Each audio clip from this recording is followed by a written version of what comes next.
نصير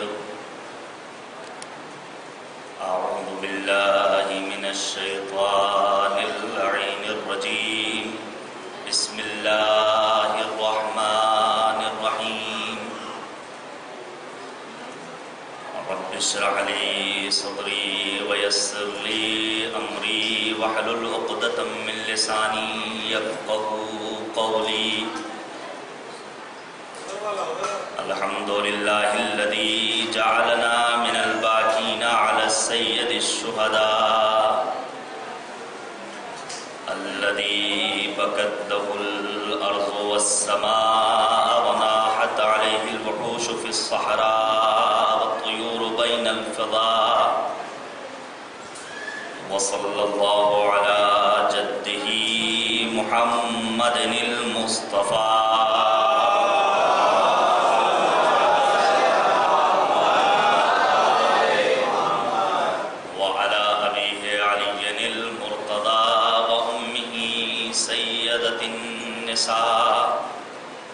وأخيه أخي العلم والوفاء وبقية الأئمة الهدى وأنصاره المرملين بالدماء وسائر المستشهدين في أرض كربلاء واللعنة الدائمة الباقية على قاتليه الأعداء وظالميه الأشقياء ما دام الصبح والمساء أما بعد فقد قال الله تبارك وتعالى في القرآن الحكيم وهو أصدق الصادقين وقوله الحق أعوذ بالله من الشيطان الرجيم بسم الله الرحمن الرحيم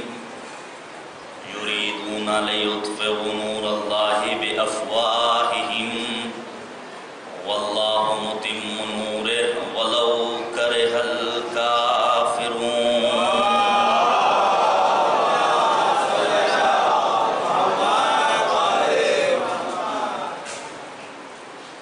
جز ہمارے ہے کہاں دیدہ پرنم کا شعور جز ہمارے ہے کہاں دیدہ پرنم کا شعور صرف دنیا میں ہمیں کو ہے محرم کا شعور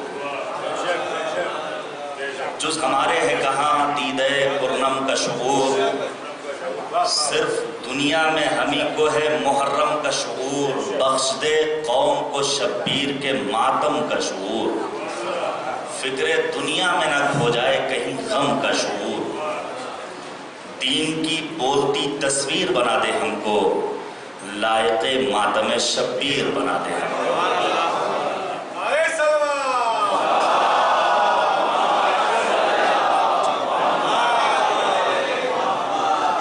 عزیزان گرامی یہ دوسرا خطاب عنوان گفتگو آپ کے سامنے ہے کربلا اور انتظار لیکن گزشتہ مجلس کی طرح آج بھی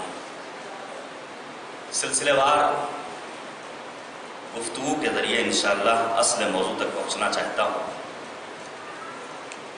اولاً خالق کائنات کا مالک کریم کا سپاس اور شکر کہ اس نے ہمیں حسینی بنایا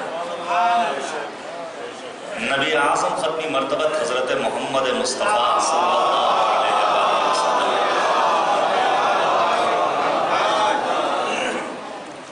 پیغمبر نے فرمایا ان لقتل الحسین فی قلوب المؤمنین حرارتا لا تبرد ابدا شہادت حسین ابن علی کے عوض مؤمنین کے دلوں میں ایسی حرارت پیدا ہو گئی ہے جو کبھی بھی ٹھنڈی نہیں پڑ سکتی اور یہ حرارت آج قابل دید ہے قابل مشاہدہ ہے محسوس کیے جانے کے قابل ہے سچ تو یہ ہے وہ افراد جو کربلا کے حادثے کو اور واقعے کو دو شہزادوں کی جنگ قرار دیتے ہیں دو بادشاہوں کی جنگ تھی دو شہزادوں کی جنگ تھی دو خاندانوں کی جنگ تھی دو قبیلوں کی جنگ تھی 8 اقوال اس سلسلے میں علماء نے بیان کیے ہیں ان سے صرف نظر کرتے ہوئے صرف اصل موضوع تک آنا چاہتا ہوں۔ یہ کربلا کی جنگ دو شہزادوں کی جنگ نہیں تھی، دو قبیلوں کی جنگ نہیں تھی، بلکہ یہ جنگ نور اور ظلمت کی جنگ تھی، حق اور باطل کی جنگ تھی، کفر اور ایمان کی جنگ تھی۔ ایک طرف باطل کا نمائندہ تھا یزید کی صورت، دوسری طرف حق کا نمائندہ تھا حسین ابن علی کی صورت۔ حقیقت یہ ہے کہ ایک شہادت سید الشہداء کے عوض کربلا کی تاریخ نے ایسے ویلوز ہم جیسے انسانوں کے لیے چھوڑ دیے کہ جس کے سائے میں زندگی بسر کر کے ہم عاشقان سید الشہداء حقیقت میں انسان کامل بن سکتے ہیں۔ شجاعت چاہیے، عفت چاہیے، پاکدامنی چاہیے، ایثار چاہیے، قربانی چاہیے، جذبہ محبت چاہیے، پروردگار کی عبادت چاہیے، تمام تر وہ اعلیٰ انسانی اقدار جو ایک انسان کو انسان کامل بنا سکتے ہیں، وہ اس ایک واقعہ کربلا میں آپ کو مل سکتے ہیں۔ بہت خوب کہا ہے کسی شاعر نے، یہ سرسر و سموم سے پھولوں کی جنگ تھی، نیکی میں اور بدی میں اصولوں کی جنگ تھی۔ نیکی اور بدی کی جنگ تھی واقعہ کربلا، جہاں سید الشہداء نے اپنی قربانی کے ذریعے انسانیت کی لاج بچا لی، اور سید الشہداء نے اپنے وصیت نامے میں تحریر کر دیا، ان لم اخرج اشرا ولا بطرا ولا ظالما ولا مفسدا بل انما خرجت لطلب الاصلاح في امة جدي اريد ان امر بالمعروف وانهى عن المنكر واسير بسيرة جدي وابي علي بن ابي طالب۔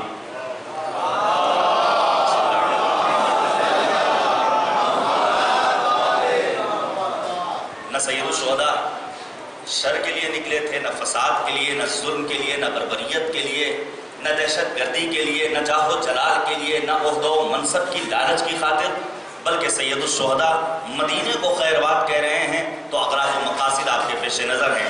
امام حسین چاہتے یہ ہیں کہ امر بالمعروف کریں، نہی از منکر کریں، اور نبی اعظم اور امیر المؤمنین کی سیرت کو احیاء کریں۔ انشاءاللہ کسی اور موقع پر اس سلسلے میں وضاحتی بیان آپ کے سامنے پیش کرنے کی کوشش کروں گا۔ فی الحال ہمارا لاکھوں کروڑوں سلام ہو اس سرزمین کربلا پر جس نے اپنی آغوش میں بہترین زمانہ کو جگہ دیا۔ اے کربلا، تجھے دنیا کی تمام ماؤں کا سلام کہ تیری آغوش میں بعض عظیم ماؤں کے جگر گوشے آرام کر رہے ہیں۔ کربلا، تجھے کائنات کے ننھے ننھے بچوں کا سلام کہ حسین کا ششماہا علی اصغر تیری سرزمین پر محو استراحت ہے۔ اے کربلا، تجھے ہم جیسے جوانوں کا سلام کہ تیری آغوش میں حسین کا کلیل جوان علی اکبر آرام کر رہا ہے۔ کربلا، تجھے دنیا کے مظلومین، محرومین، مستضعفین، کمزوروں اور ناتوانوں کا سلام کہ تو ان تمام تر افراد کی تنہا پناہ گاہ کا نام ہے۔ دنیا حیران ہے، دنیا پریشان ہے۔ میں نے کل آپ کے سامنے بیان کیا، کانفرنس ہوتی ہے اسرائیل میں اور نتیجہ نکلتا ہے مذہب تشیع کے پیروکاروں کو غلامی کی زنجیروں میں نہیں جکڑا جا سکتا ہے، کیونکہ ان کے پاس پرواز کے لیے دو پر پائے جاتے ہیں، ایک عقیدہ عاشورہ، دوسرا عقیدہ انتظار۔ اور اس اعتبار سے یقیناً ہم اور آپ عقیدہ عاشورہ کے ماننے والے ہیں، عقیدہ کربلا رکھتے ہیں، حسین کی محبت رکھتے ہیں۔ کعبہ آ کر کربلا سے بندگی کی بھیک لے اور مدینہ اس زمین سے روشنی کی بھیک لے، ہاتھ پھیلا کر نجف بھی زندگی کی بھیک لے، کہہ دو ہر پیاسے سے آ کر تشنگی کی بھیک لے، دامن حق میں جو اللہ و نبی کی بات ہے سب حسین ابن علی کی دی ہوئی خیرات ہے۔ مل جل کر صلوات دیجیے گا بر محمد۔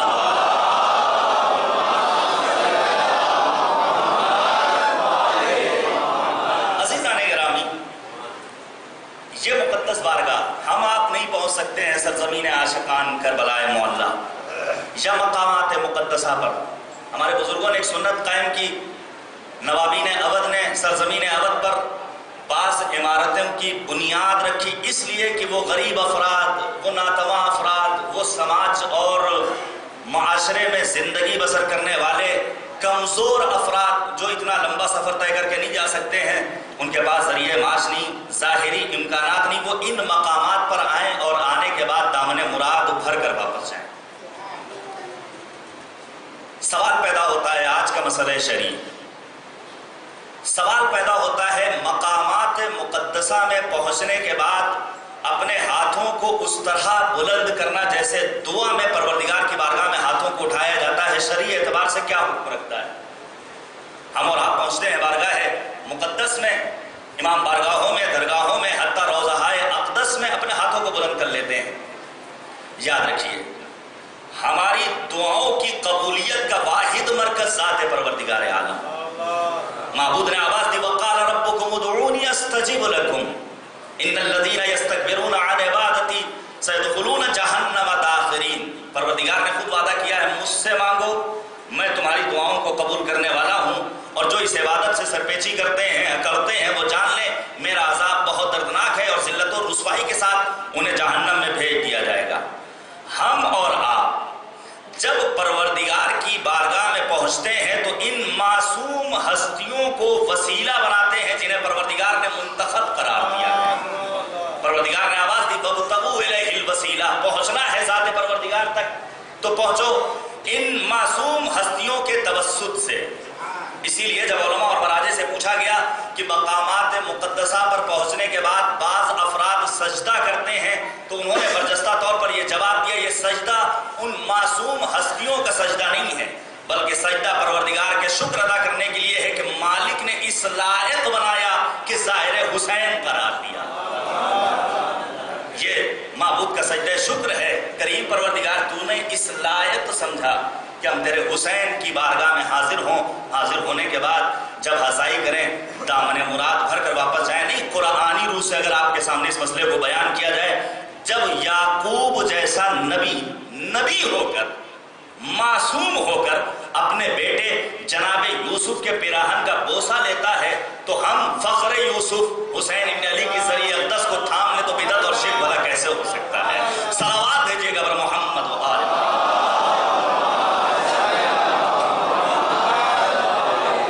اسی لیے نبی اعظم کی حدیث ہم تک پہنچی ہے کہ اگر دعا قبول نہ ہو رہی ہو تو جاؤ اپنے والدین کی قبر پر۔ اسی لیے کہتا ہوں، کل بھی میں نے گزارش کی، قدم قدم پر اپنے والدین کو ہمیں اور آپ کو یاد رکھنا ہوگا۔ اگر اس دنیا میں ہے تو ان کی سلامتی کی دعا کرنی ہوگی، اگر اس دنیا سے رخصت ہو چکے ہیں تو پروردگار کی بارگاہ میں ان کی مغفرت کی دعا طلب کی جانی چاہیے۔ پیغمبر نے کہا کہ اگر دعا قبول نہیں ہو رہی ہے تو جاؤ اپنے والدین کی قبر پر ہاتھ رکھو، مالک سے لو لگاؤ، اے کریم پروردگار تجھے واسطہ ہے اس قبر میں سونے والے میرے باپ کا یا میری ماں کا میری فلاں دعا کو سن لے۔ پروردگار تمہاری دعاؤں کو قبول کرنے والا ہے۔ دنیا ہمارے اوپر شرک کے فتوے لگاتی ہے، جیسے ہی ماہ محرم آتا ہے آوازیں آنا شروع ہو جاتی ہیں۔ اگر ایک عام باپ اتنا بافضیلت ہو جائے، توجہ کیجیے گا میرے عزیزوں، اگر ایک عام باپ اتنا بافضیلت ہو جائے کہ اس کی قبر پر ہاتھ رکھ کر پروردگار کی بارگاہ میں دعا طلب کی جائے تو دعا قبول ہو جائے، وہ علی مرتضیٰ جس کے لیے نبی اعظم نے فرمایا تھا انا و علی ابوا هذه الامہ، میں اور علی اس امت کے باپ ہیں، تو اگر ذریعہ امیر کائنات کی جالی کو تھام کر پروردگار سے دعا مانگی جائے تو شرک اور بدعت کیسے؟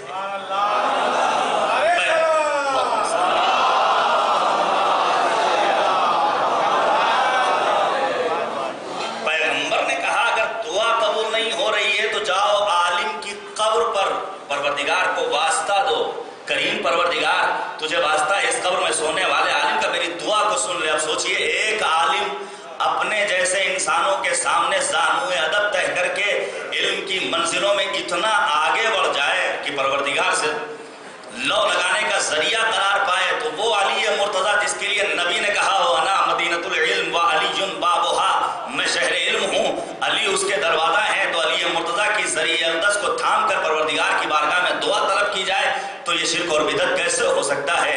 اسی لیے نباز ادب نے کہا جس کے ہونٹوں پہ ہے بدعت کی صدا جاہل ہے، جس نے شبیر کا ماتم نہ کیا جاہل ہے، دشمن آل نبی سب سے بڑا جاہل ہے، ڈگریاں لاکھوں قبضے میں نرا جاہل ہے، خالی ڈبوں میں بجوس موج ہوا کچھ بھی نہیں، چھو کے دیکھا تو قباؤں کے سوا کچھ بھی نہیں۔ صلوات بھیجیے گا بر محمد و آل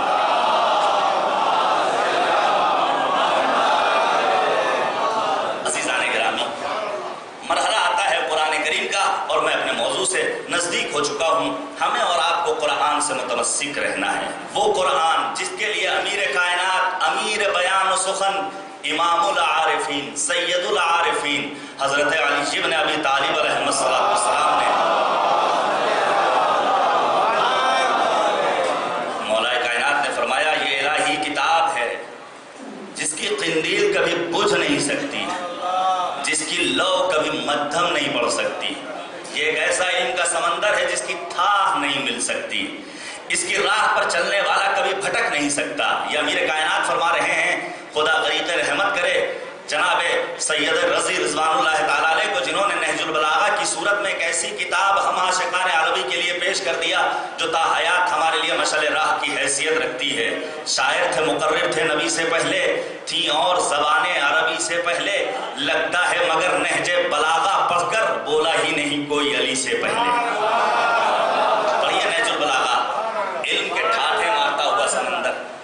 قرآن سے اپنے آپ کو، ہمیں اپنے آپ کو قریب کرنا ہوگا۔ امیر المؤمنین نے قرآن کریم کے سلسلے میں بہت وضاحت کے ساتھ بیان فرمایا ہے، اور جس حسین کے غم میں شریک ہونے کے لیے ہم اور آپ فرش ازا پر آئے ہیں، میں آپ سے ایک سوال کرتا ہوں، سید الشہداء شب عاشور جو ایک مہلت مانگ رہے ہیں ایک رات کی، کیا ریاض باللہ مولا کو اپنی جان کا خطرہ تھا اور مولا ڈر رہے تھے کہ میں قتل کر دیا جاؤں گا؟ کیا کوئی انسان یہ جرأت کر سکتا ہے کہ وہ یہ کہے کہ سید الشہداء حسین ابن علی کو اپنی شہادت کا خوف تھا؟ نہیں، دین، اسلام، مذہب خطرے میں پڑ جائے گا۔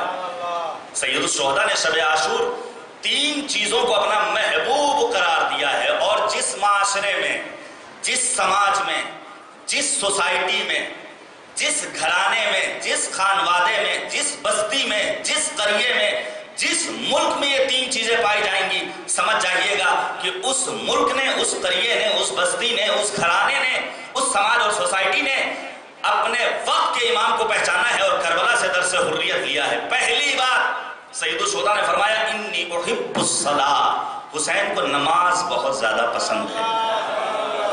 دوسری چیز جسے حسین ابن علی نے اپنا محبوب قرار دیا ہے وہ ہے تلاوت کتاب اللہ، تلاوت قرآن پاک۔ حسین ابن علی کی محبوب چیز ہے کتاب خداوندی کی تلاوت۔ اور تیسری چیز کثرت الدعاء والاستغفار، جسے حسین ابن علی نے اپنا محبوب قرار دیا ہے، وہ ہے کثرت دعا، پروردگار کی بارگاہ میں راز و نیاز کرنا، دعا و مناجات کرنا، اور اپنے دست نیاز کو پھیلا دینا، پسار دینا، اے کریم پروردگار میری دعاؤں کو تو قبول کرنے والا ہے۔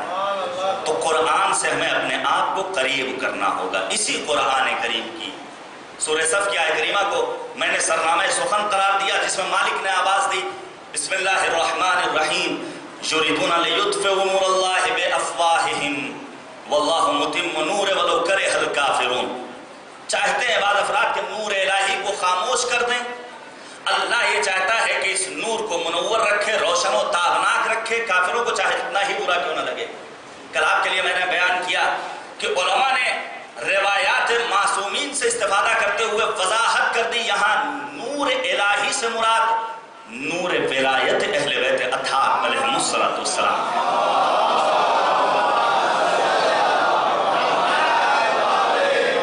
توجہ کیجئے گا میرے عزیزوں، نور ولایت، یہ ولایت بہت با اہمیت چیز ہے، بہت عظمت ہے اس کی، اور ہم اور آپ ولایت کے شہدائی ہیں، ہم ہی نہیں بلکہ پروردگار عالم۔ توجہ کیجئے گا، خاتم النبیین سید المرسلین، نبی اعظم کو جب قرآن میں مخاطب قرار دیتا ہے، لہجہ پروردگار نہایت لطیف، نہایت حسین۔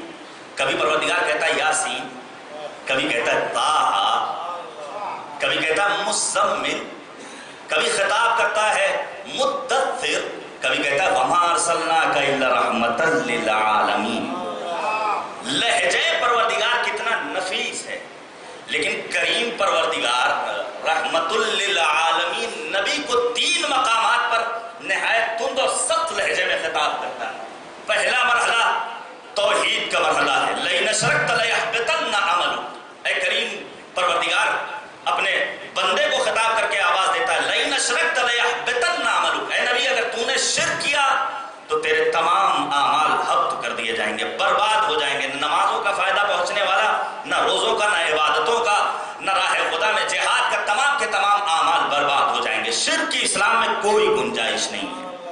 دوسرا مرحلہ اسی قرآن کریم کا ہے، وَلَوْ تَقَوَّلَ عَلَيْنَا بَعْضَ الْأَقَاوِيلِ۔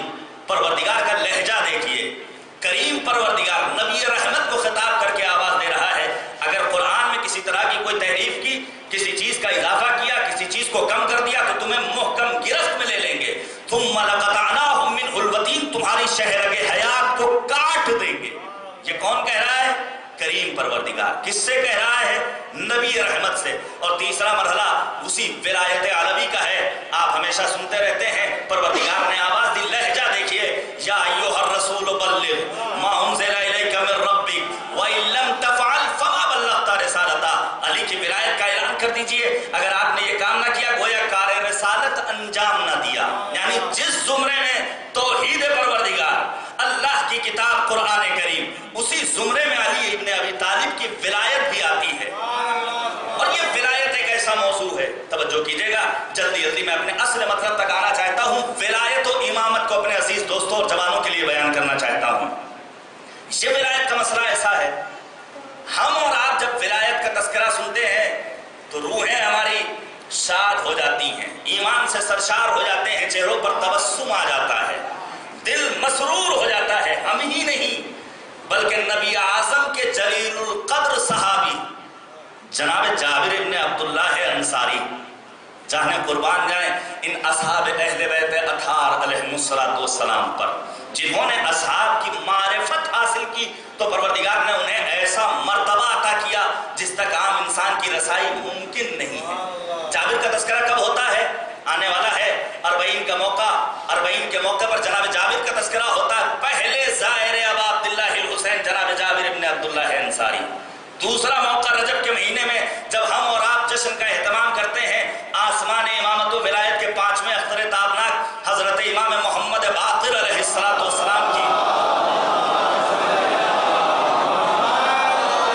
ولادت کے موقع پر نبی اعظم کا تحفہ سلام پہنچایا ہے جناب جابر نے امام باقر تک۔ اور تیسرا موقع جناب جابر ممتاز ہیں دیگر اصحاب سے، آتے ہیں ابو سعید خدری کے ساتھ نبی اعظم کی خدمت میں، اور آنے کے بعد کہتے ہیں اے نبی خدا، منافقین کا دورہ ہے، ہم جب بیٹھتے ہیں تو ہمیں معلوم نہیں ہوتا کہ منافق کون ہے، مومن کون ہے، ڈر لگتا ہے کہ صاحبان ایمان کی گفتگو منافقین کے ڈیروں تک پہنچ جائے۔ نبی مسکرائے اور مسکرانے کے بعد آواز دی، گھبرانے کی ضرورت نہیں ہے، جب کبھی اپنی بس میں بیٹھو تذکرہ علوی چھیڑ دو، علی کا تذکرہ کرو گے خود بخود معلوم ہو جائے گا مومن کون ہے، منافق کون ہے۔ عجیب نسخہ تجویز کیا ہے پیغمبر اعظم نے۔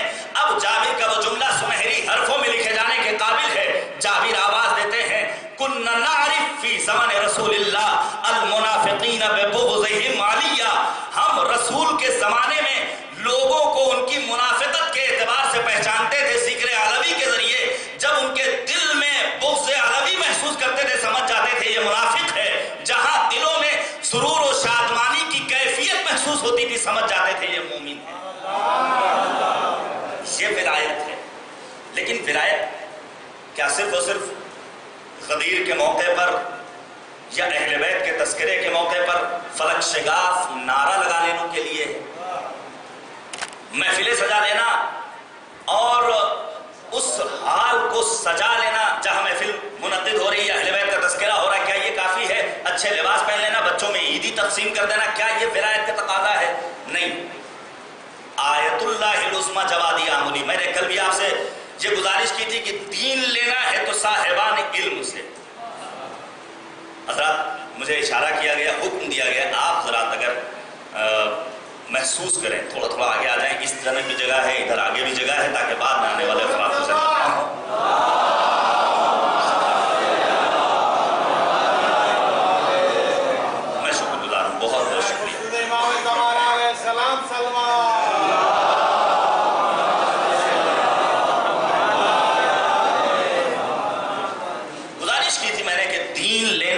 صاحبان علم سے۔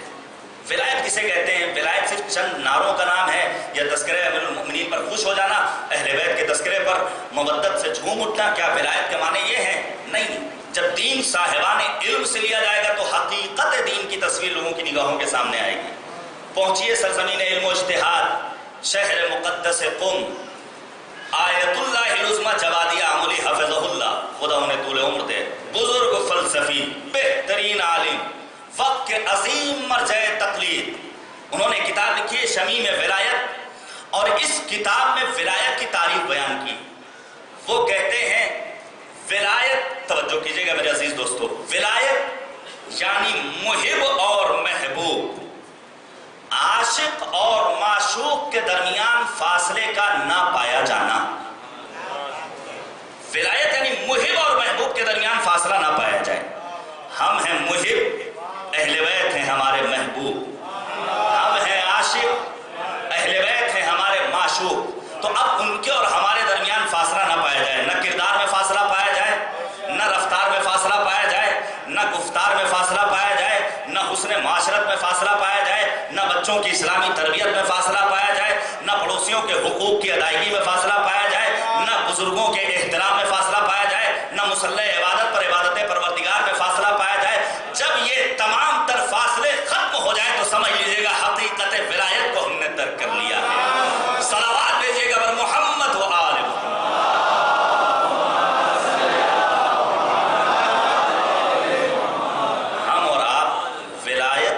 عاشق اور شہدائی ہیں۔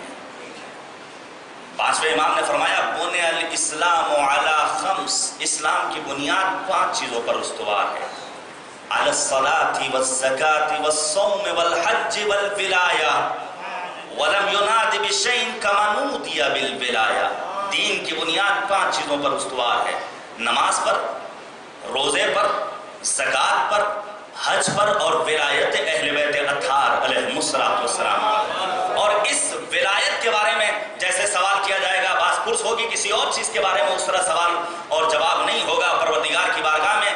جس طرح اس ولایت کے بارے میں جواب دہ ہونا ہوگا، کسی اور چیز کے بارے میں جواب دہ نہیں ہونا ہوگا، لہٰذا حقیقت ولایت کو ہمیں اور آپ کو درک کرنا ہے۔ اسی سلسلہ امامت و ولایت کی آخری کڑی کا تذکرہ کرنا ہے، یعنی حسین دوراں فرزند حسن عسکری حضرت حجت بن الحسن العسکری عجل اللہ تعالی فرجہ شریف۔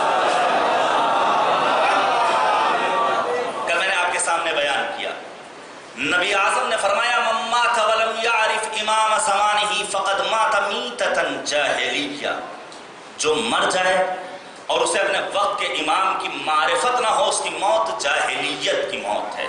تو ہمیں اپنے آپ کو جاہلیت کی موت سے نجات دلانی ہے تو وقت کے امام کو پہچاننا ہوگا، اور وقت کے امام کو پہچاننے کا مطلب یہ نہیں ہے کہ فقط اور فقط نیمہ شعبان کے موقع پر عریضہ لکھ دیا جائے اور چراغانی کر لی جائے اور محفلوں کا انتظام کر لیا جائے، مختصر اعمال بجا لایا جائے، نہیں، اپنی زندگی کا ایک ایک لحظہ، ایک ایک لمحہ، ہر آن نگاہوں کے سامنے مرضی معبود کے ساتھ مرضی مولا کو رکھا جائے۔ ہم جو کام انجام دے رہے ہیں آیا پروردگار کی مرضی کے مطابق ہے کہ نہیں ہے؟ اس کام سے ہمارے وقت کا امام خوشنود ہوگا یا نہیں ہوگا؟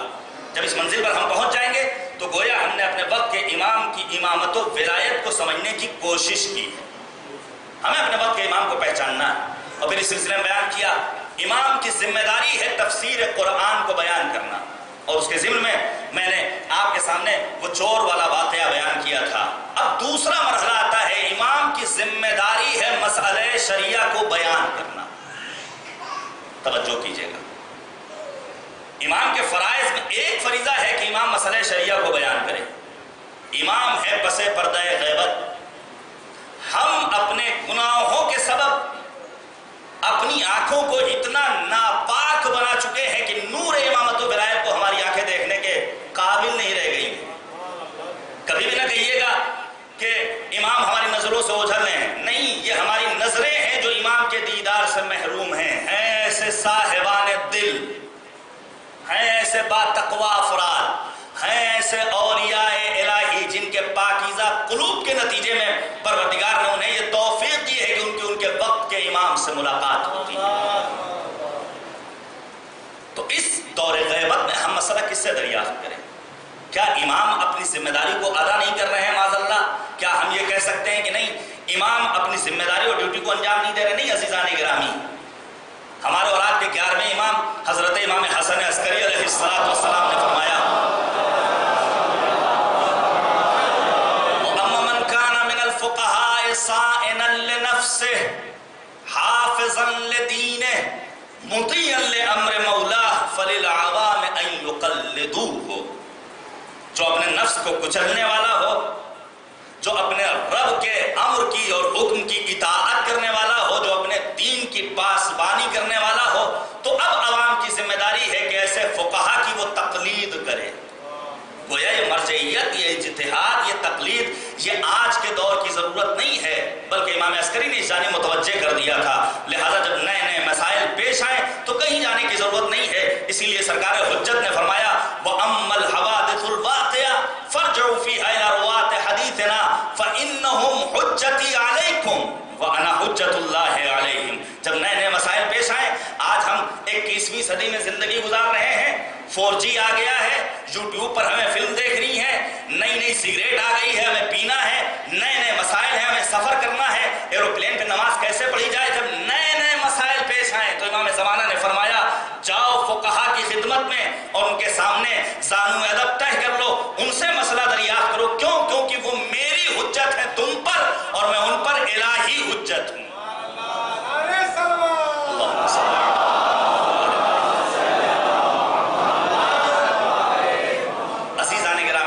اس سلسلے میں انشاءاللہ میں مفصل آپ کے سامنے آنے والی مجالس میں تذکرہ کروں گا، لیکن اتنا ضرور کہنا چاہتا ہوں سید الشہداء نے کربلا اور انتظار، سید الشہداء نے اپنا نمائندہ بنا کر بھیجا تھا جناب مسلم ابن عقیل کو، اور مسلم کو لوگوں نے چھوڑ دیا. اگر نمائندہ حسین ابن علی کو لوگوں نے ترک کر دیا، یعنی اصل امام یعنی حسین ابن علی کو ترک کر دیا تھا. اگر آج نمائندگان امام زمانہ یعنی مرجعیت کو ہم چھوڑ دیتے ہیں، گویا اپنے وقت کے امام کی نصرت سے ہم اپنے قدم پیچھے ہٹا رہے ہیں. لہٰذا یہ مرجعیت دین کا اہم ستون ہے، اس کی پاسبانی کرنا، ان کے فرامین پر عمل کرنا یہ ہماری ذمہ داری ہے. امام کا ایک کام ہے دین کی پاسبانی کرنا، قوانین الہیہ کی حفاظت کرنا، یہ امام کی ذمہ داری ہے. برائے کرم للہ آج بھی سوشل میڈیا پر تصویر آئی جناب قاسم کی مہدی کے سلسلے میں، 2 ایسی تصویریں آپ کے یوپی میں جسے دیکھنے کے بعد انسان پریشان ہو جاتا ہے کہ آیا یہ ہمارے اپنے مکتب کے چاہنے والے ہیں، ہمارے اپنے مذہب کے پیروکار ہیں، یعنی دیگر اقوام ملل سے تعلق رکھنے والے افراد ہیں. للہ خدا را دین مت بنائیے بلکہ دین کو سمجھیے. ہمیں اور آپ کو دین بنانے کی ذمہ داری پروردگار نے نہیں دی ہے، بلکہ دین کی پاسبانی کرنی ہے، قوانین الہیہ پر عمل کرنا ہے. دین کی پاسبانی کرنا یہ ہماری اپنی ذمہ داری ہے. اب جو ہم اور آپ عزاداری کرتے ہیں اس کے 2 عناصر ہیں. ایک اصل عزاداری ہے، اصل عزاداری حسین پر گریہ کرنا، حسین پر رونا، فرش عزا بچھانا، شبیہوں کی توقیر کرنا، ان کا احترام کرنا، کربلا جانا، زیارت پڑھنا، عبادت کرنا، یہ اصل عزاداری ہے. بعض رسومات ہیں جو اس عزاداری میں کلچر کے اعتبار سے، ملک کے اعتبار سے اور ماحول کے اعتبار سے اس عزاداری میں شامل ہو گئے ہیں. للہ برائے کرم وہ تمام تر رسومات جو ہم کسی بھی وجہ سے اس عزاداری میں شامل کر چکے ہیں، اگر دوسرا کوئی انجام نہیں دے رہا ہے تو اس کے دین، اس کے ایمان کو ان رسومات کے انجام دینے پر منحصر نہ سمجھیے گا. وگرنہ بر صغیر میں بعض رسومات ہیں جنہیں ہم انجام دیتے ہیں ہند و پاک میں، لیکن دیگر ممالک میں حسین کے چاہنے والے ان رسومات کو ادا نہیں کرتے ہیں. تو کیا وہ دین کے چاہنے والے نہیں ہیں؟ کیا وہ حسین کے عاشق نہیں ہیں؟ کیا وہ کربلا کا تذکرہ کرنے والے نہیں ہیں؟ نہیں، بلکہ اصل دین پر عمل کرنے والا ہمارا مومن بھائی ہے. ان رسومات کو اگر کوئی چھوڑ رہا ہے تو ہرگز یہ نہیں کہا جا سکتا ہے کہ یہ انسان وہ ہے جو حسین کا چاہنے والا نہیں ہے. لہذا امام کی ایک ذمہ داری ہے دین کی حفاظت کرنا. آپ کے سامنے بیان کروں گا کہ کس طرح امام نے دین کی حفاظت کی ہے.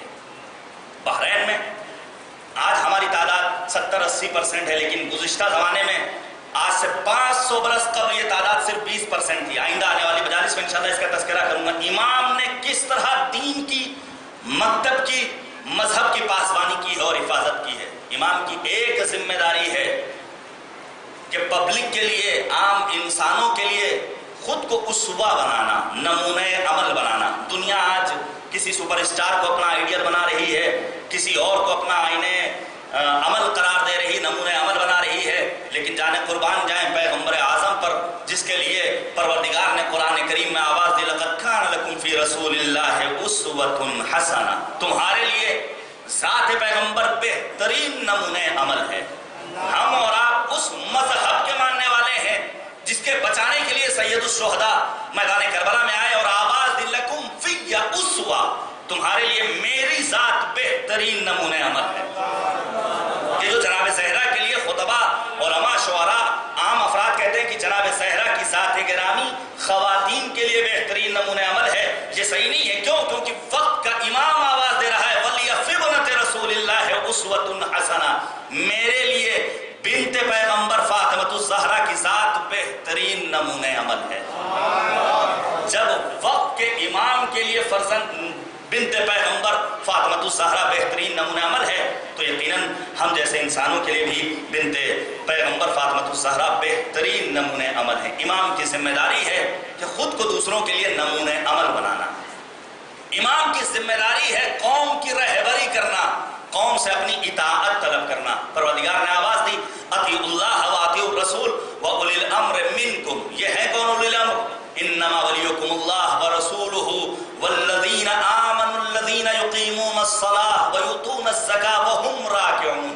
یہ اولی الامر وہ ہیں جو حالت رکوع میں زکوٰۃ دے دیتے ہیں۔ صاحبان ذوق و ادب تشریف فرما ہے، مستقل مجلسیں سنتے رہتے ہیں، جملے کی نزاکت پر غور کیجیے گا۔ اللہ رے برکت زکوٰۃ جناب امیر حضرت علی علیہ السلام کی ایک انگوٹھی،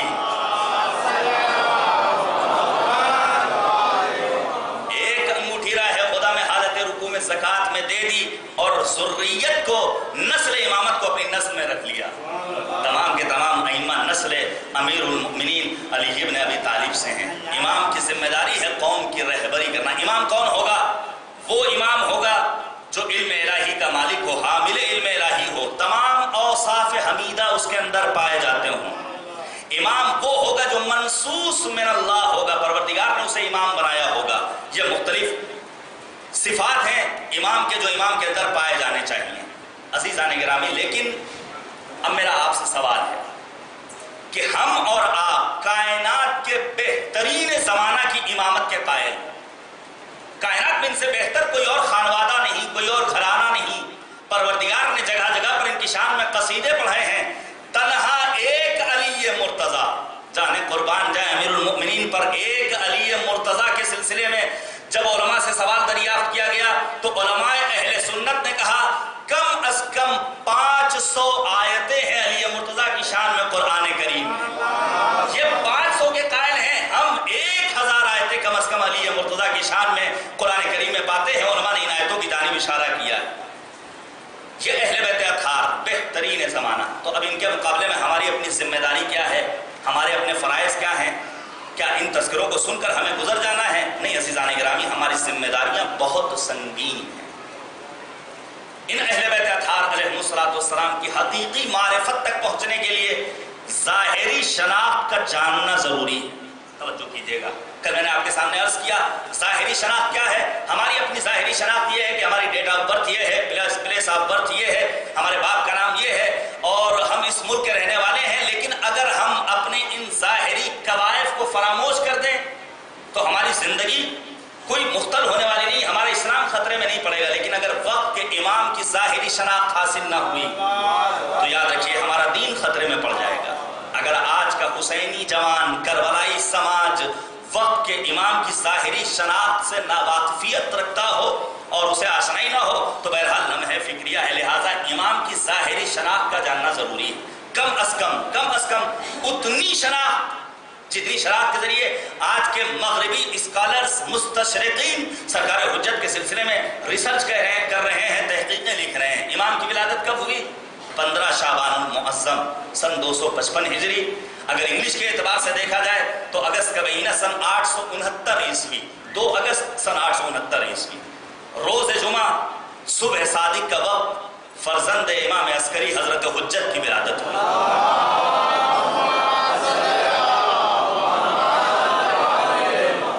امام عسکری کی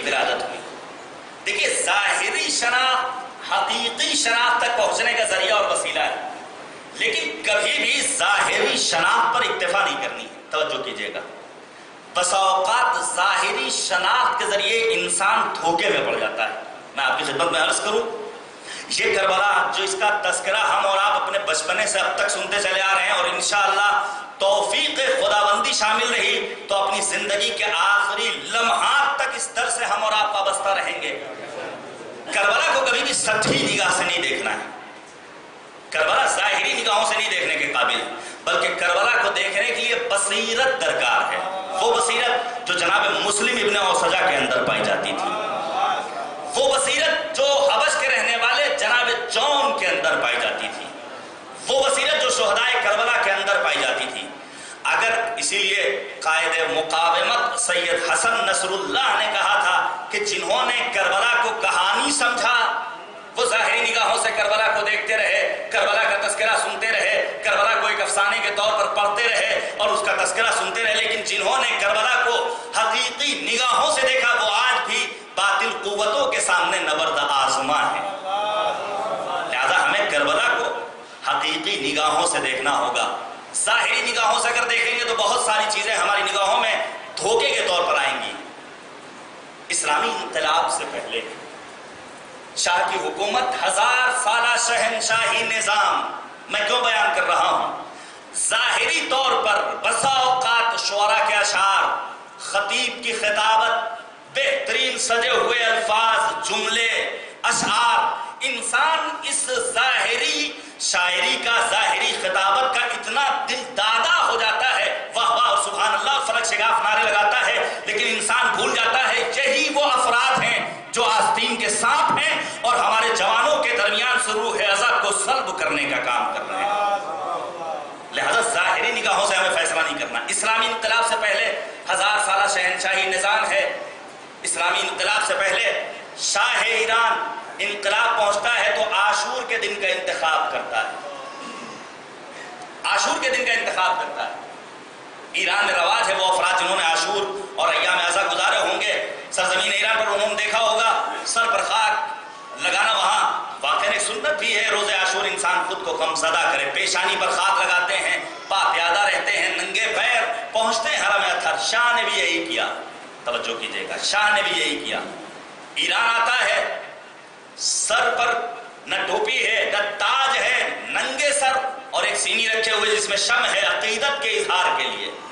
بظاہر پیشانی پر خاک کربلا بھی لگی ہوئی ہے، ننگے پیر ہے، حرم امام رضا میں پہنچتا ہے. ہر ظاہری نگاہ رکھنے والا، دیکھنے والا یہ کہتا ہے بادشاہ وقت حسین کا اتنا بڑا عزادار، دنیا کی تمام تر دولت و ثروت ہونے کے باوجود خود کو پہنچا رہا ہے کہاں؟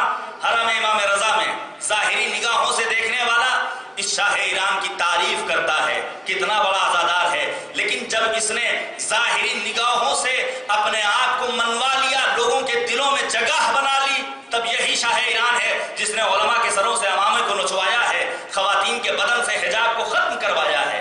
لہذا ظاہری نگاہوں کے دھوکے میں ہمیں نہیں آنا ہے، البتہ ظاہری نگاہ اور شناخت کے ذریعے حقیقی شناخت تک ہمیں اور آپ کو پہنچنا ہے. امام کی ولادت 15 شعبان سن 255 ہجری، صبح صادق کا وقت ہے. امام کے پدر گرامی حضرت امام حسن عسکری علیہ السلام،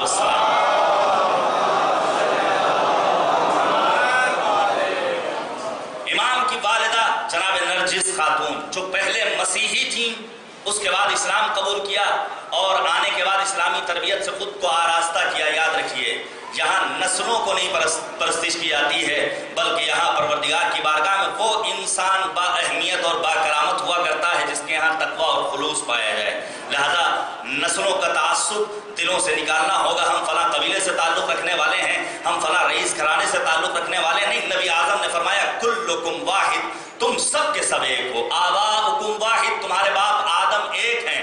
آدم کو مٹی سے پیدا کیا گیا ہے، لہذا تمہارے اندر خاکساری پائی جانی چاہیے. جو جتنا زیادہ متواضع ہوگا، منکسر مزاج ہوگا، وہ اتنا زیادہ مقرب پروردگار ہوگا. امام کی والدہ جناب نرجس خاتون مسیحی دائرہ اسلام میں قبول کیا اور نسب مادری پہنچتا ہے جناب شمعون تک، امام زمانہ کا، جو وسیع ہیں حضرت عیسیٰ کے. اور جناب نرجس کے پدر گرامی اور آپ کے باپ یہ روم کے بادشاہ تھے. یہ ہے آپ کا ایک مختصر بایو ڈیٹا اور ایک مختصر خاکہ. آپ پڑھیے شیخ صدوق کی کتاب کمال الدین و تمام النعمہ. اس میں مختلف ابواب میں شیخ صدوق نے امام زمانہ کے حالات زندگی کو بیان کیا. مثال کے طور پر امام حسین کی خدمت میں ایک شخص آتا ہے اور آنے کے بعد سوال کرتا ہے مولا یہ بتائیے کہ پروردگار کو کیسے پہچانا جا سکتا ہے. کس سے سوال ہو رہا ہے؟ سید الشہداء حسین ابن علی سے کہ پروردگار کی معرفت کیسے حاصل کی جا سکتی ہے. تو امام حسین نے فرمایا کہ اپنے وقت کے امام کو پہچان لو خدا کی معرفت حاصل ہو جائے گی. اگر آج وقت کے امام کو ہم نے اور آپ نے پہچان لیا تو گویا پروردگار کی معرفت ہم نے حاصل کر لی. عالم آل محمد حضرت امام علی رضا علیہ السلام کی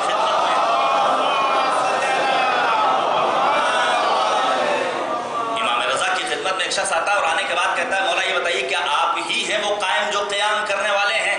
مولا نے فرمایا نہیں، میرا چوتھا فرزند ہوگا جو قیام کرے گا اور جس کی غیبت و ولادت کے سلسلے میں بعض افراد مشکوک ہو جائیں گے.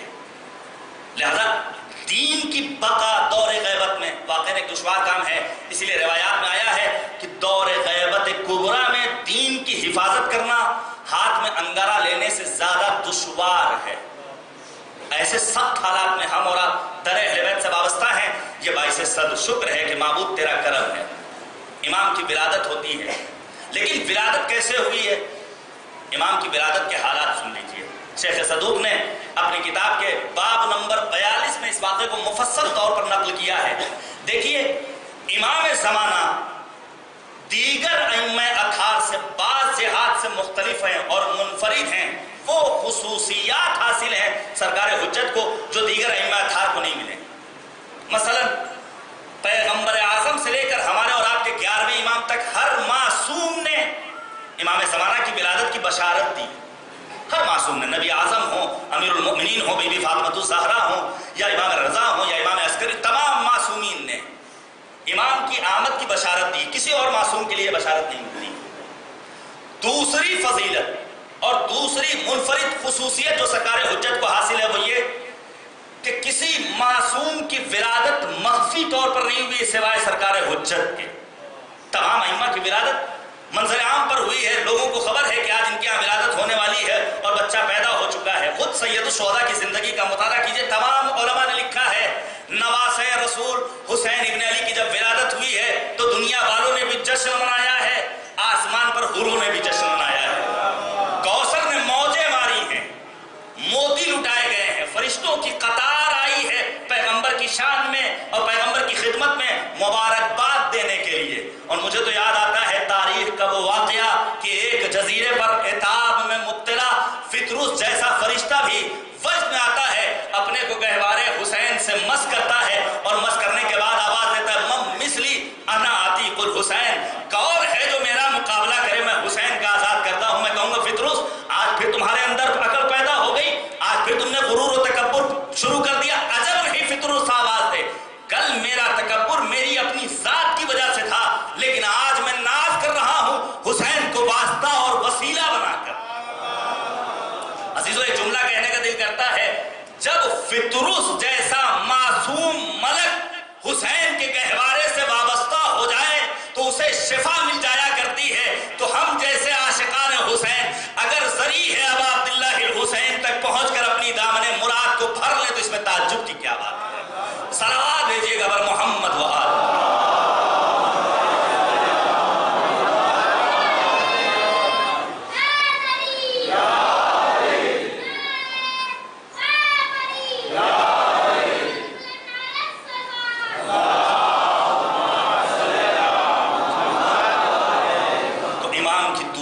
خصوصیت ہے کہ امام کی ولادت کو پروردگار نے پوشیدہ رکھا. پھر امام کی غیبت کا مرحلہ آتا ہے. کسی اور معصوم کو غیبت نہیں ملی ہے سوائے سرکار حجت کے، وہ بھی اتنی طولانی غیبت. ان تمام موضوعات پر مجھے جلدی گفتگو کرنا ہے. پھر امام کی طول عمر کا مسئلہ آتا ہے. بہت سارے سوالات کیے جاتے ہیں. میں اپنے عزیز دوستوں سے کہوں گا عام طور سے ہوتا یہ ہے کہ ہمارا جوان دیگر فرق و مذاہب سے تعلق رکھنے والے افراد سے گفتگو کرتا ہے، نتیجے میں چونکہ معلومات میں کمی ہے لہذا وہ جواب دینے سے قاصر و عاجز رہ جاتا ہے. کبھی بھی ایک عام انسان کسی کے بھی سوال کا جواب نہ دے بلکہ کہے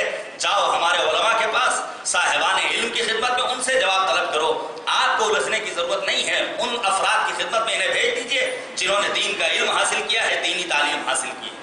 سرکار حجت کی ولادت ہوئی، میں ان تمام مراحل کو آپ کے سامنے بیان کرنا چاہتا ہوں، جتنا وقت رہے گا باقی باتیں انشاءاللہ آئندہ آنے والے دنوں میں۔ موضوع مفصل ہے لیکن افسوس کا مقام ہے ان موضوعات پر ہماری مجالس میں گفتگو کم ہوتی ہے، صرف اور صرف چند ایک باتوں کو بیان کر دیا جاتا ہے، اشعار پڑھ دیے جاتے ہیں کہ عریضے میں اگر فرقت کی ساری داستان لکھ دوں سلگ اٹھے گا دریا، آگ لگ جائے گی پانی میں۔ اس قسم کے اشعار تو پڑھ دیے جاتے ہیں لیکن مہدویت ہے کیا؟ ہمیں اور آپ کو کرنا کیا ہے؟ دور خفا کیا ہے؟ ظہور کا دور کون سا ہوگا؟ دور غیبت میں امام کی اپنی ذمہ داریاں کیا ہیں؟ ہماری اپنی رسپانسبلٹی کیا ہے؟ ان تمام مسائل پر عموماً گفتگو نہیں ہوتی ہے، اس لیے ان باتوں کو سننے کا ہمارا یہ کان عادی نہیں ہے۔ انسان کو تعجب ہوتا ہے یہ کیسی باتیں کرنے بیٹھ گئے، لیکن ہمیں اپنے آپ کو عادی بنانا پڑے گا۔ کیوں؟ کیونکہ یہ درسگاہ ہے، یہاں آنے والا کم سن بچہ بھی علم کی خیرات لے کر جاتا ہے، ضعیف بھی آتا ہے تو خزانہ علم عربی سے اپنے آپ کو سرشار کر کے واپس جاتا ہے، مائیں اور بہنیں آتی ہیں تو علم کی بھیک لے کر یہاں سے واپس جاتی ہیں۔ شیخ صدوق نے لکھا امام کی ولادت مخفی ہے۔ شیخ صدوق لکھتے ہیں کہ جناب حکیمہ جو امام عسکری کی پھوپھی تھی، جناب حکیمہ امام ہادی نقی علیہ السلام کی بہن تھی، سامرہ میں رہتی ہیں، ان کو بھی خبر نہیں۔ حد یہ ہے خود جناب نرجس خاتون کو خبر نہیں کہ ولادت ہونے والی، شام کا وقت ہے، جناب حکیمہ کی خدمت میں ایک شخص کو بھیجا گیا اور کہا حسن عسکری بلا رہے ہیں۔ آ گئی جناب حکیمہ، پھوپھی اماں آج افطار آپ ہمارے یہاں کیجیے گا، اور پھر خبر دی کہ آج ہمارے یہاں ولادت ہونے والی ہے۔ تعجب ہوا کہ آثار ولادت نہیں ہے جو عام طور سے خواتین کے اندر نمایاں ہوتے ہیں، ولادت کیسے ہونے والی؟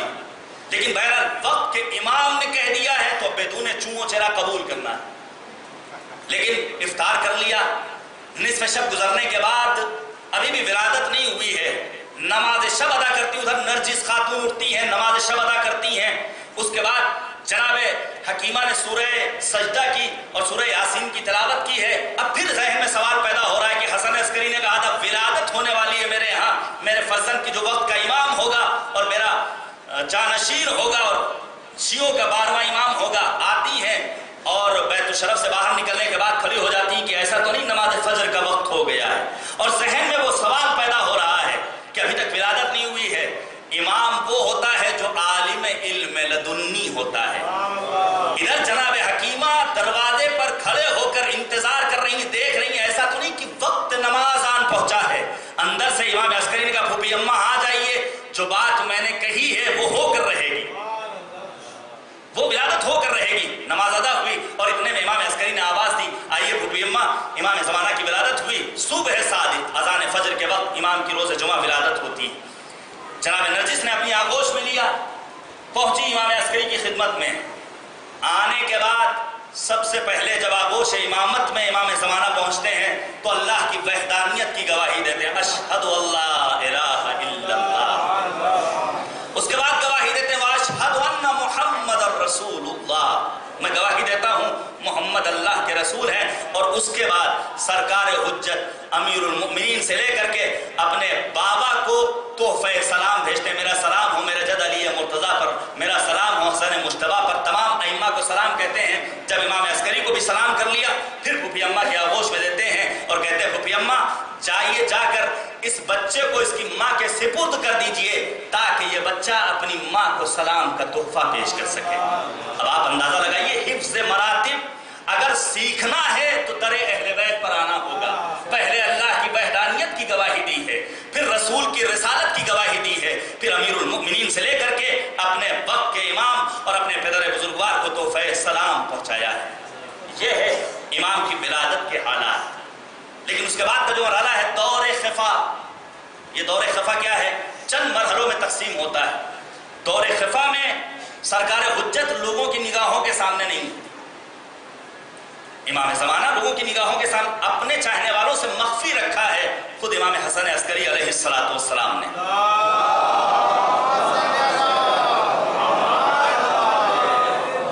دیکھیے بعض اعمال ایسے ہیں، توجہ کیجیے گا، بعض اعمال ایسے ہیں جنہیں ہم انجام دیں تو ایک گہرا ثواب ملتا ہے یا گہرا عذاب ملتا ہے۔ لیکن بعض تذکرے ایسے ہیں کہ جنہیں اگر ہم اپنی زبانوں پر لے آئیں تو ثواب بھی ملتا ہے، گناہ بھی محو ہوتا ہے، جن میں سے ایک ذکر صلوات پر محمد و آل۔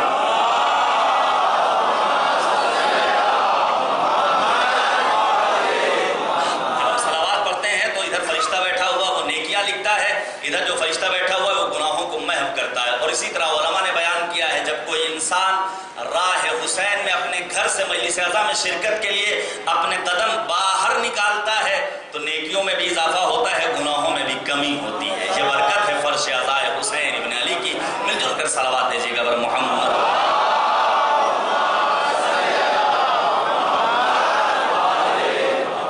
یہ دور خفا چند مرحلوں میں قابل تقسیم۔ پہلا مرحلہ 15 شعبان المعظم سن 255 ہجری سے سن 260 ہجری تک 8 ربیع الاول جب امام عسکری کی شہادت ہوتی، اور اس کے بعد کا مرحلہ شروع ہوتا ہے دور غیبت صغریٰ کا، پھر دور غیبت کبریٰ کا۔ یہ ہے دور خفا کے مراحل۔ اس دور خفا میں امام عسکری نے کیا کیا؟ کیا جتنے ہم افراد یہاں پر بیٹھے ہوئے ہیں درجہ ایمان کو اگر دیکھا جائے ہم سب کے سب برابر، اگر برابر ہوتے تو پیغمبر سلمان کو بوزر کو یہ نہ کہتے یہ ایمان کے فلاں درجے پر، یہ ایمان کے فلاں درجے پر نہیں، انبیاء اور رسول سب کے سب برابر نہیں۔ پروردگار نے آواز دی تلک الرسل فضلنا بعضهم علی بعض، ہم نے بعض رسولوں کو بعض رسولوں پر فضیلت و برتری عطا کی ہے۔ اب امام حسن عسکری نے اپنے اس فرزند کو لوگوں تک کیسے پہچنوایا ہے؟ کیسے پہچنوایا ہے؟ امام کی خدمت میں جناب احمد ابن اسحاق پہنچتے ہیں اور پہنچنے کے بعد سوال کرتے ہیں مولا یہ بتائیے کہ آپ کے بعد ہمارا امام کون ہوگا؟ امام فوراً اٹھتے ہیں، بیت الشرف میں داخل ہوتے ہیں۔ 3 برس کے کمسن بچے کو چہرہ جس کا چاند کی طرح چمک اور دمک رہا تھا، یعنی فرزند حسن عسکری حضرت حجت کو لے کر اپنی آغوش میں آتے ہیں اور آنے کے بعد کہتے ہیں یاد رکھو یہ میرا جانشین ہوگا، تمہارا 12واں امام ہوگا، جس کے بعد تمام مسائل کو دریافت کرنے کے لیے تمہیں اس کی خدمت میں پہنچنا ہوگا۔ امام نے پہلا راستہ اختیار کیا ہے کہ براہ راست اپنے فرزند کو لے کر آئے ہیں اپنے چاہنے والے کی خدمت میں، لیکن دوسرا راستہ جناب محمد ابن عثمان جو دوسرے نائب ہیں نواب اربعہ میں سے آتے ہیں امام کی خدمت میں، 40 افراد ساتھ میں ہیں اور آنے کے بعد سوال دریافت کرتے ہیں۔ امام کہتے ہیں دیکھو میرا فرزند پیدا ہوا ہے اور وہ میرے بعد تمہارا 12واں امام ہوگا۔ احمد ابن اسحاق کے لیے امام زمانہ کو بنفس سے نفیس لے کر حاضر ہوتے ہیں، یہاں صرف خبر دی جا رہی ہے۔ تیسرا راستہ امام نے جو اختیار کیا ہے پہچانوانے کے لیے، امام نے عقیقہ کیا ہے۔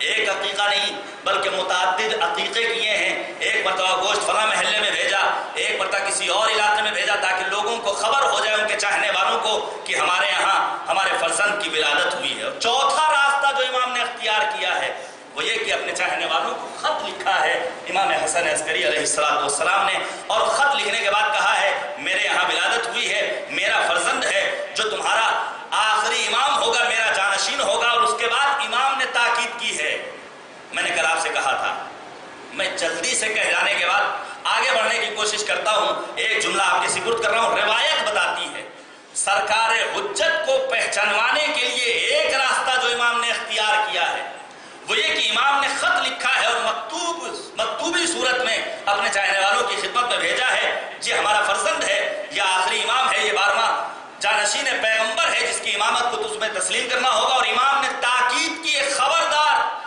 اس خبر کو دوسرے لوگوں تک نہ پہنچانا۔ اس سے ایک نتیجہ نکلتا ہے کہ ہر حق بات ہر جگہ بیان کی جانے کے قابل نہیں ہے۔ نہیں معلوم آپ نے غور کیا ہے نہیں؟ امام زمانہ کی ولادت کی خبر دے رہے ہیں امام عسکری خط لکھ کر، اور ساتھ میں تاکید کر رہے ہیں کہ دیکھو کسی اور کو خبر نہ دینا، یعنی ہر حق بات ملأ عام میں کہی جائے اسلام اس کی اجازت نہیں دیتا ہے۔ اب اگر آج کے اس حالات میں، آج کے اس دور میں، پرآشوب و پرفتن دور میں مرجعیت تقاضا کر رہی ہے خدا را خبردار ایسی باتوں سے پرہیز کیا جائے جس سے مسلمانوں کی صفوں میں اتحاد انتشار کی صورت میں دکھتا ہوا نظر آئے، تو ان سے پرہیز کیا جانا چاہیے۔ تو ہر حق بات ضروری ہے کہ اسے مانا جائے، لیکن مشترکات کو مد نظر رکھا جائے، اختلافات کو پس پردہ ڈال دیا جائے۔ صلوات دیجیے گا بر محمد و آل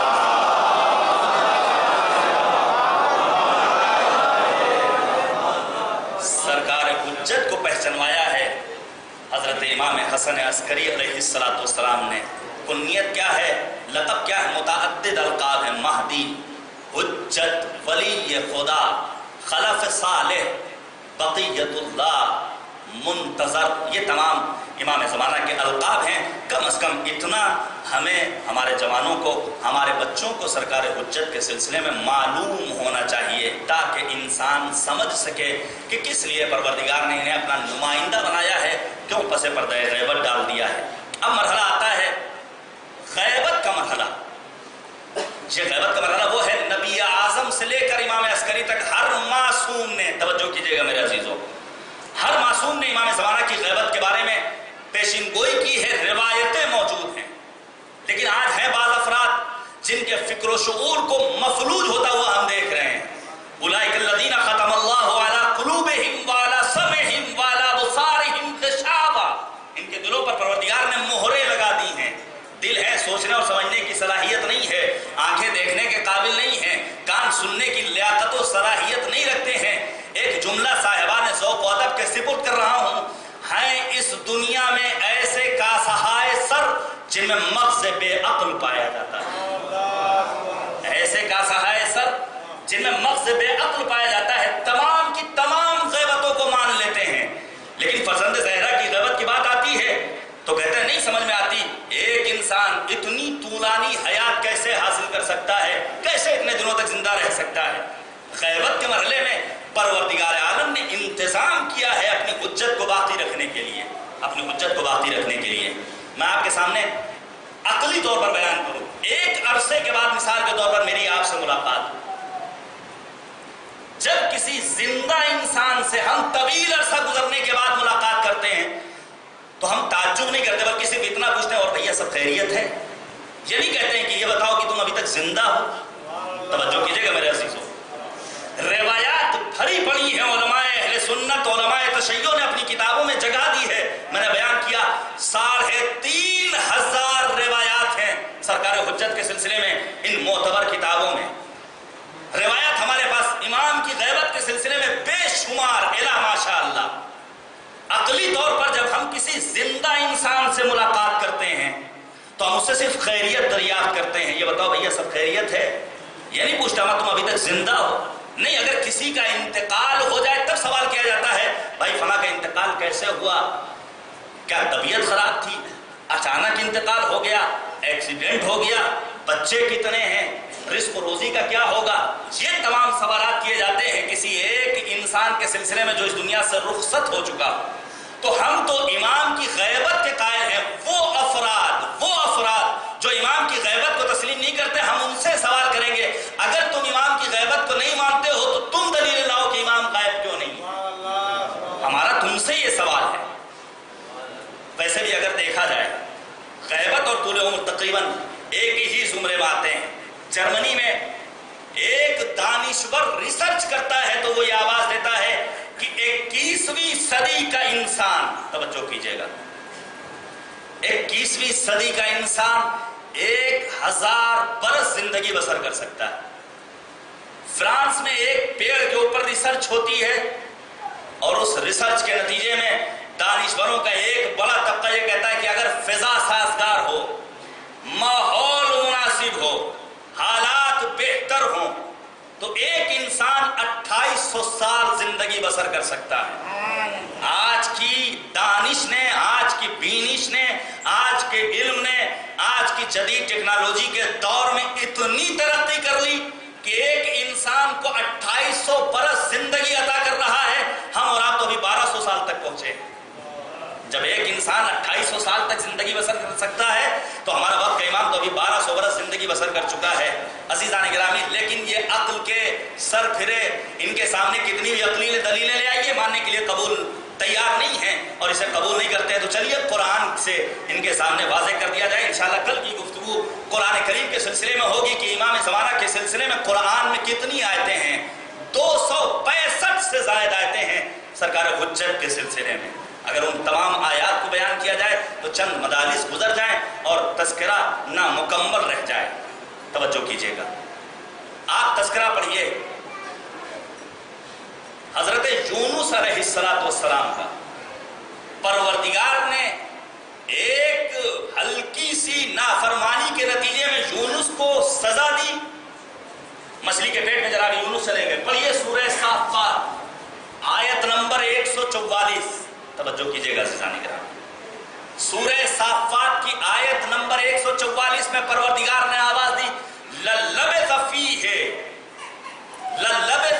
بَطْنِهِ إِلَى يَوْمِ يُبْعَثُونَ۔ اگر یونس استغفار نہ کرتے تو مچھلی کے پیٹ میں قیامت تک رہتے۔ توجہ کیجئے گا میرے عزیزوں، اگر یونس جیسا نبی پروردگار کی بارگاہ میں اپنے گناہ کی مغفرت طلب نہ کرے تو پروردگار اس ایک خطا کے نتیجے میں یونس کو شکم ماہی میں قیامت تک زندہ رکھ سکتا ہے۔ اب کیا تنہا جناب یونس زندہ رہیں گے؟ نہیں، یونس کے ساتھ ساتھ وہ جانور مچھلی کی شکل میں بھی زندہ رہے گا۔ اگر پروردگار کی مشیت کے نتیجے میں ایک ماہی ہزاروں برس زندگی بسر کر سکتی ہے تو اسی پروردگار کی منشا کے مطابق ہمارا وقت کا امام بھی زندگی بسر کر سکتا ہے۔ صلوات بھیجیے گا پر محمد والا۔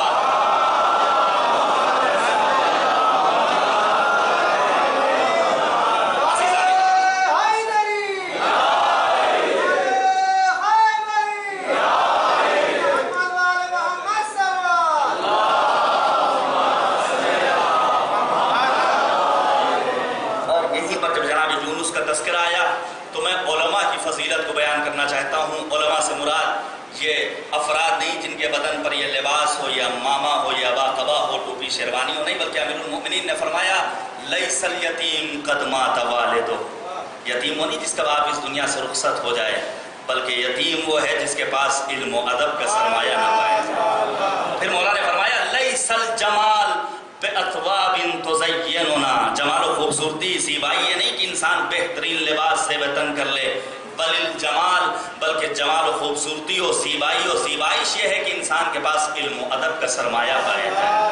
بچانے قربان جائیں ان اہل بیت اطہار پر جنہوں نے اس علم کی دولت پر ناز کیا ہے۔ امیر المؤمنین نے فرمایا رضینا قسمت الجبار فینا لنا علم وللجہال مال۔ ہم اللہ کی تقسیم پر راضی ہیں کہ اللہ نے ہماری قسمت میں علم رکھا ہے، جاہلوں کی قسمت میں مال و دولت رکھا ہے۔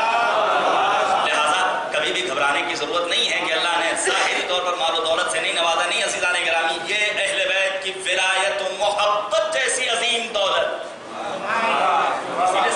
محمد کی خدمت میں جب آنے والا آتا ہے اور آنے کے بعد کہتا ہے مولا ہم غریب ہیں، مولا امام صادق نے فرمایا تم سے ایک چیز لیتے ہیں، کائنات کی تمام تر دولت تمہارے قدموں میں ڈال دیتے ہیں۔ کہا کیا چاہیے؟ کہا ہماری ولایت ہمیں واپس کر دو۔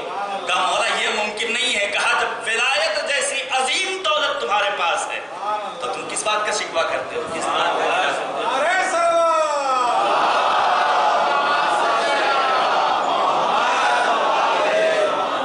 جناب یونس، بس تذکرہ ختم کر رہا ہوں، انشاءاللہ آئندہ مجالس میں اسی موضوع گفتگو کو، اور گزارش ہے اسی طرح حوصلے کے ساتھ آپ سنتے رہیے گا تاکہ وقت کے امام کی کچھ معرفت ہم اور آپ حاصل کر سکیں، انشاءاللہ ایک ظاہری شناخت کا مرحلہ کم از کم طے کر سکیں، حقیقی شناخت تک پہنچنا تو یقیناً اولیاء الہی کا کام ہے۔ جناب یونس جیسا نبی، دو گروہ ساتھ میں علماء کی ہمیشہ قدر کرنی ہے۔ علماء سے مراد وہ افراد ہیں جنہوں نے اپنے آپ کو اللہ کے لیے وقف کر رکھا ہے۔ انشاءاللہ بیان کروں گا آپ کے سامنے علماء کن صفات کے حامل ہوتے ہیں، دور غیبت میں علماء کی اہمیت کتنی ہے، میں بیان کروں گا آپ کے سامنے انشاءاللہ آنے والی مجالس میں۔ جناب یونس کے ساتھ دو طرح کے گروہ ہیں، ایک عالموں کا گروہ ہے، علماء ہیں، دوسری طرف زاہدوں اور عابدوں کا گروہ ہے۔ جب جناب یونس کی قوم جناب یونس کا کہنا نہیں مانتی تو زاہدوں کا گروہ تقاضا کر رہا ہے نبی خدا ان کے لیے بد دعا کر دیجیے، لیکن عالم وہ ہوتا ہے جسے اپنی قوم کی پرواہ ہوتی ہے، اسے دنیا کے کسی ایک ملامت کرنے والے انسان کی پرواہ نہیں ہوتی، کوئی ساتھ دے نہ دے، زمانے کے تمام پرفتن ماحول میں وہ حقیقت گوئی سے کام کرتا ہے، جس کی زندہ مثال رہبر انقلاب حضرت روح اللہ موسوی خمینی کی شکل میں، آج کے دور میں آغا خامنئی کی شکل میں، مرجع علی قدر حضرت آیت اللہ العظمی سیستانی کی شکل میں، سید حسن نصر اللہ کی شکل میں ہماری نگاہوں کے سامنے دنیا ایک طرف لیکن حق کے نمائندے ایک طرف، حق کے پرچار کے لیے تمام تر مصیبتوں کو، تمام تر پابندیوں کو برداشت کرنے کے لیے تیار ہیں۔ اس بات کی پرواہ ہے کہ ہماری امت نجات پا جائے۔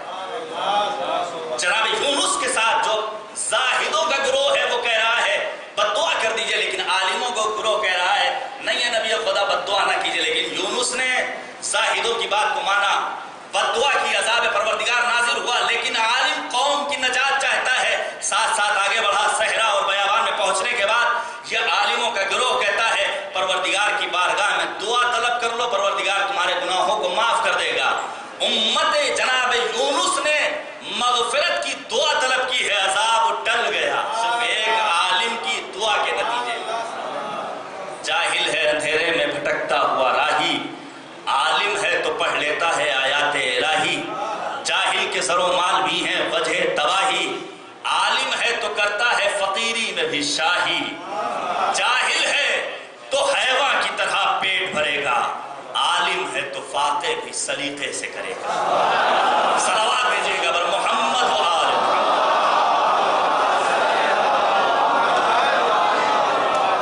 بس عزیزان گرامی، میں نے اپنی گفتگو کو تمام کر دیا۔ یقیناً یہ ایک ایسا بحر بے قرار ہے جس میں غواصی کرنے کے بعد انسان اپنی ظرفیت و صلاحیت و استعداد کے مطابق جتنے قیمتی موتی چاہے وہ چن کر اور منتخب کر کے لا سکتا ہے۔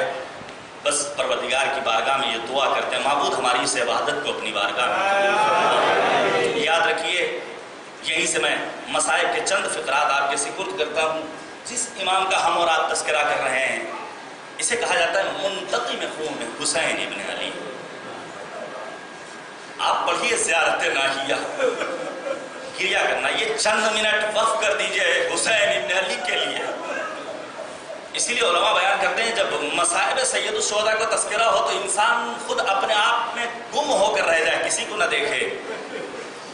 کیوں؟ کیونکہ حسین کی پہلو شکستہ ماں فاطمہ الزہرا بنت پیغمبر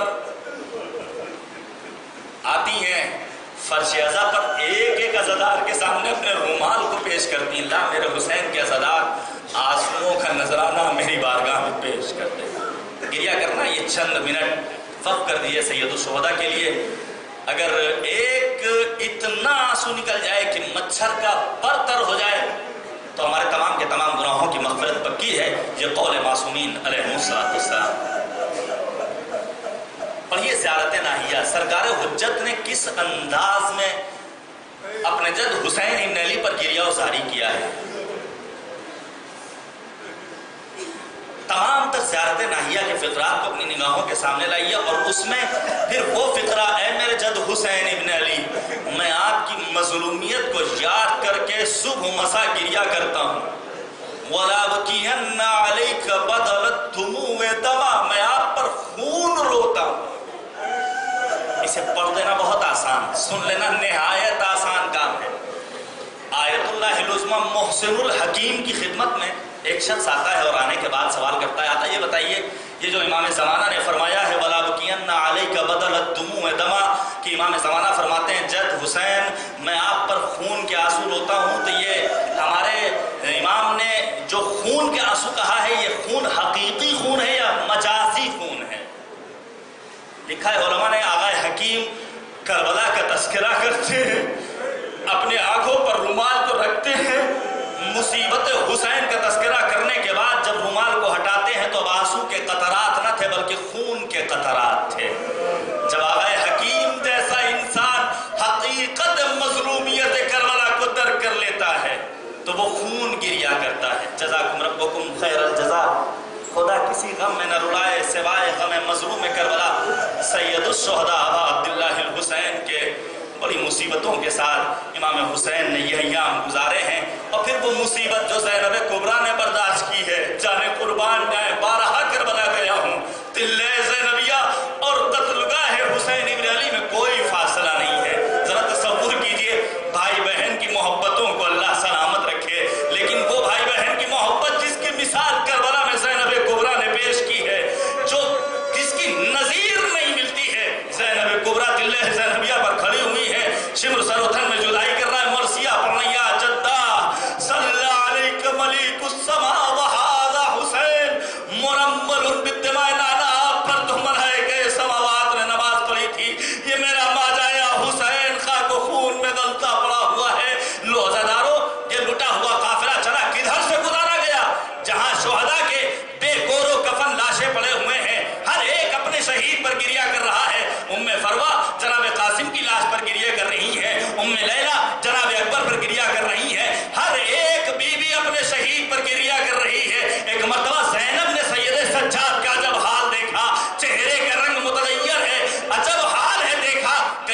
نہ ہو کہ بیٹے سید سجاد کی جان چلی جائے، روح قفس حنصری سے پرواز کر جائے۔ ارے علماء نے لکھا ہے، ارباب مقاتل لکھتے ہیں، زینب نے اپنے آپ کو کھڑی سواری سے گرا دیا۔ ارے زیارت ناہیہ میں امام زمانہ نے فرمایا، میرا سلام میری پھوپھی زینب کبریٰ پر، جن کے ہاتھ پسے گردن بندھے ہوئے تھے، ایک عباس کا گرنا نہ سمجھ میں آیا، جن کے بازو قلم ہو گئے تھے، ایک زینب کا گرنا نہ سمجھ میں آیا، جن کے ہاتھ بندھے ہوئے تھے۔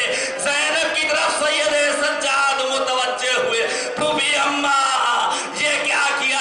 ارے بیٹا یہ تمہارا کیا حال ہے؟ سید سجاد تڑپ گئے، پھوپھی اماں ذرا تصور کیجئے، جس کا جوان لال موجود ہو اور اس کے باپ کا لاشا بے گور و کفن مقتل میں پڑا ہو، ارے یاد اپنے نجس جسموں کو دفن کر کے چلے گئے، لیکن مجھ جیسا بیٹا اتنا مجبور، ہاتھوں میں ہتھکڑیاں، پیروں میں بیڑیاں، گلے میں توقے خاردار، کمر میں لنگر، زینب تڑپ گئی۔ اے بیٹا سید سجاد، یہاں تمہارے بابا کا روضہ بنے گا، جہاں دنیا بھر سے عاشقان حسین آئیں گے، تمہارے بابا کو سلام۔ وَسَيَعْلَمُ الَّذِينَ ظَلَمُوا أَيَّ مُنقَلَبٍ يَنقَلِبُونَ إِنَّا لِلَّهِ وَإِنَّا إِلَيْهِ رَاجِعُونَ۔ وَبِحَمْدِ قَضَائِهِ وَتَسْلِيمًا لِأَمْرِهِ الٰهِ لا معبود سواك، بسم الله الرحمن الرحيم۔ اللهم عرفني نفسك فإنك إن لم تعرفني نفسك لم أعرف رسولك، اللهم عرفني رسولك فإنك إن لم تعرفني رسولك لم أعرف حجتك، اللهم عرفني حجتك فإنك إن لم تعرفني حجتك ضللت عن ديني، اللهم لا تمتني میتة جاہلیہ ولا تزغ قلبی بعد اذ ہدیتنی۔ اس دعا کی قبولیت کے لیے مل جل کر صلوات بھیجیے گا بر محمد و آل محمد۔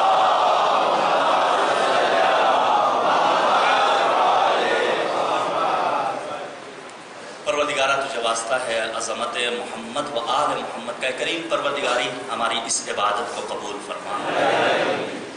معبود تجھے واسطہ ہے عظمت شہدائے کربلا علیہم السلام کا، اے کریم پروردگار فرزند زہرا کے ظہور میں تعجیل فرما۔ معبود ہمارے گناہان صغیرہ و کبیرہ کی مغفرت فرما۔ اے کریم پروردگار تجھے واسطہ ہے محمد و آل محمد کا پرچم اسلام کو سربلند فرما۔ ابھی مسکین بھائی نے بتایا، محترمہ نفیسہ صاحبہ جو علیلہ ہیں، اے کریم پروردگار انہیں شفائے کامل و عاجل مرحمت فرما۔ حضرات میری چچیری بہن اس وقت وینٹیلیٹر پہ ہیں، آج ہی مجھے خبر ملی ہے۔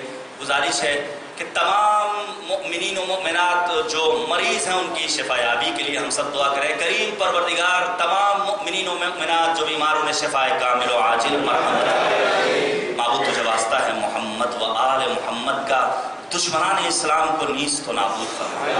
معبود دشمنان ازا کو نیست و نابود فرما۔ اے کریم پروردگار اسلامی انقلاب کی حفاظت فرما۔ معبود تجھے واسطہ ہے محمد و آل محمد علیہم السلام کا، اے کریم پروردگار آل سعود، آل خلیفہ، داعش، طالبان، القاعدہ، النصرہ جیسی تکفیری ٹولیوں کو نیست و نابود فرما۔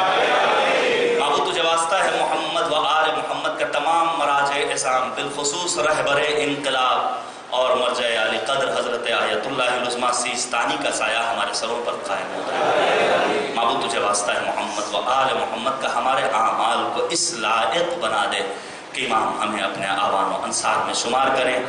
ربنا تقبل منا انک انت السمیع العلیم، ماتنا حسین۔